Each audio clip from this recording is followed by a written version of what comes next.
Vanhu hamufaniri kuvhunduka stere kunzi munhu adzingwa musangano nokuti asi kuda 2030. Hauna munhu wabira, hauna munhu wawatadzira.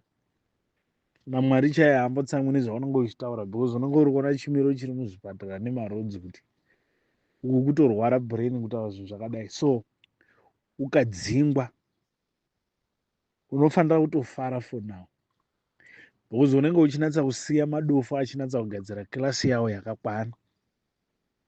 Agadzira klasi yawo izvi hazvina kana mwedzi yakawanda izvi. Gore rakawandisa hazvina kana mwedzi yakawanda ndiri kutaurirai. Chengetai audio yandiri kutaurirai.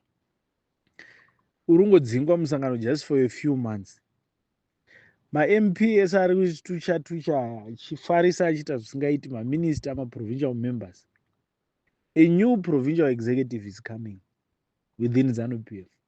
ZANU-PF is going to greatly reform.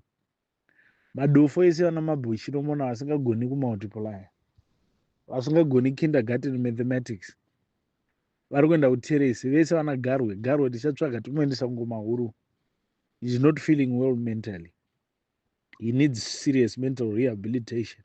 Kutomboflasha system yese head to toe kubaya jekiseni rakakura fanika redhongi riya ndo size yaari kudai. Flasha system. Vanhu vakaita sana Muswere vaya. Munhu wese waunongonzwa ndidhokita muZimbabwe hana inofanira kurova. Because matsotsi awanda, manhingirikini aya akungopiwa vanhu kavanhu vari kungotenga mapepa aya. Saka hatichatarisi izvozvo. For now tiri kumboconsider 5 O levels ne-A level chete. Zvimwe zvese izvo we know kuti zviri very dubious and bogus. And you see, pari kutodiwa thorough investigation. Whoever that is going to be appointed on merit, which is got an academic basis, kana uri une degree, pachatonatsa kunzverwa zvakakwana kuti toona kuti hatizonyari here senyika. Muna muofisi mozinzwa kuti iwe bogus. Hatisi kuda zvinhu zvakaita saizvozvo. So vari kudzingwa, don't lose heart. It actually calls for celebration because zvinonatsa kutotsanangura kuti washayiwa nzvimbo muklasi yemadofu. Saka klasi yevanhu kwavo, vanhu vari kuziva zvavari kuita, iri kuuya very soon. Hazvina kana mwedzi yakawanda izvi. Ndiri kutaurirai pandiri panapa. Hazvina kana mwedzi yakawanda. You are going to be surprised very soon.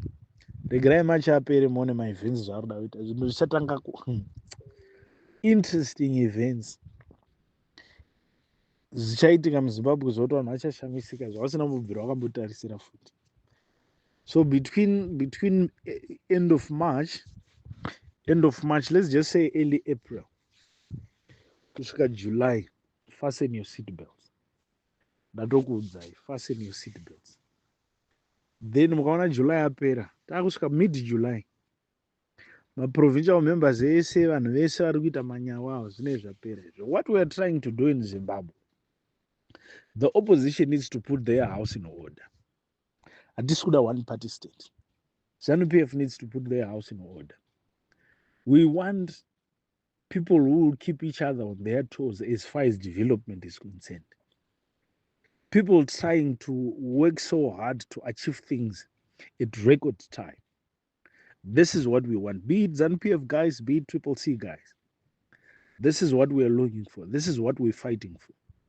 So the new Zimbabwe that is coming, it's going to be an inclusive approach.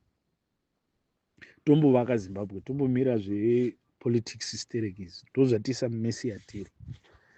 Totsvaga kuti anogona zveenergy ndeyani, hatichadi load shedding. Zimbabwe is just a province yeSouth Africa wamana moitika load shedding. It's small. Kapopulation katinako ndo population iri mu1 province yemuSouth Africa.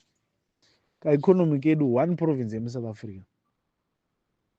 Saka kune zvimwe zvinhu zvekuti you don't expect to fail, especially given the basis of the vast resources that Zimbabwe as a country has.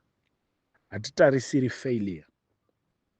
We've got more than enough resources that under normal circumstances, everyone is supposed to have a good amount of money in his bank account as long as he loves to work hard. So we're calling for an inclusive approach which is very much consultative. Anecha anogona uyu bata achidhonza nekona iro kuti Zimbabwe iende kumberi. General Chiwenga vari kumberi. MuZimbabwe muri kuda discipline. Maputi awandisa. Satoda munhu anoinstalla discipline, someone who's learned various lessons. Achiona Mugabe achitonga close proximity, achionawo Mnangagwa achitonga achiitawo zvaanenge achiita zvaakuvengwa navanhu nhasi. Then the third time we don't expect anyone to fail, because we would be anticipating that one would have learned more than enough things so that the country can get back on track. So munhu wese on board in the new Zimbabwe which is loading. Mareforms oiswa tosikire pachimutemo chiri kuda kuiswa ichi chekuti unotanga unomanikidzwa kutenga license, radio license yausingadi. Maprice ema-tollgates aya, they need to be re-looked into again, because hatingabvisi Mugabe tollgate richiita $2 toisa munhu obva ati tollgate ra$4. Hazvimeki sense. Zvega izvo zvotoratidza zvazva Mugabe was way better than Mnangagwa, because zviri kuzviratidza zvega. Wauya kupinda pachigaro kuti ukwidze tollgate, rate yanga iri 1:1. Izvi zveyapa chii? Saka chachirina ndechii? Handisi, hazvitombodi certificate reZJC economics dzakadhakwa kudai kuti uone kuti something is not right.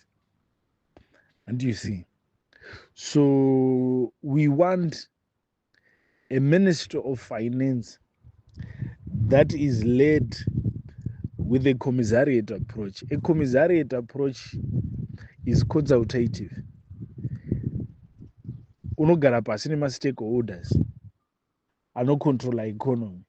Then you come up with a template which is mutually beneficial to everyone, not just suffocating people with ridiculous taxes. People are supposed to enjoy. People are supposed to live better in their country.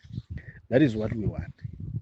And you see, put an economy that reduces people to be destitute, whereby vanotaura chirungu vadhakwa neguka mutoriro. We don't want that. We don't want that. Munhu anofanira kushayiwa time yekuita madrugs, because inenge ingori production after production, production after production. We need to have a couple of South Africans coming here in Zimbabwe to work. Zambians also coming here to work, tovapa basa. And you see, mari dzichipinda muaccounts kusvika 60 years dzichiti mari yakupinda. Mwana wachibarwa munhu akaremara, the disabled, they must have a fund of their own. Inoita cater for my needs avo, my special needs avo. And you see, we need to have my social workers anopinda achinoassista vanhu mudzimba. If Africa, if Zimbabwe has got more resources dzatinadzo idzi, chinotitadzisa kuita a better life for everyone. Chii? Handi muri kuona. So that is what we want. The judicial system must be revisited. Mapurisa nemasoja, masoja wamana camouflage inorema, haizodi uchipiwa mari isingatengi, inorema camouflage ya jombo dzeya. Mapurisa jombo dzorema. So pane pachidiwa mari inotenga yekuti unodya wowana utano hwakanaka, hwekuti hauchafambi uchiremerwa, wakuchiisa waindicata uchikasikira kusvika kwauri kuenda, body iri ready, iine chikafu chakakwana chekuti manyawe aunonzwa wapfeka camouflage anoita kuti usanzwe kurema kwayo. So that's what we want in Zimbabwe. So vese vari kudzingwa muZANU-PF musaite wari, musaite wari, muchapiwa corona.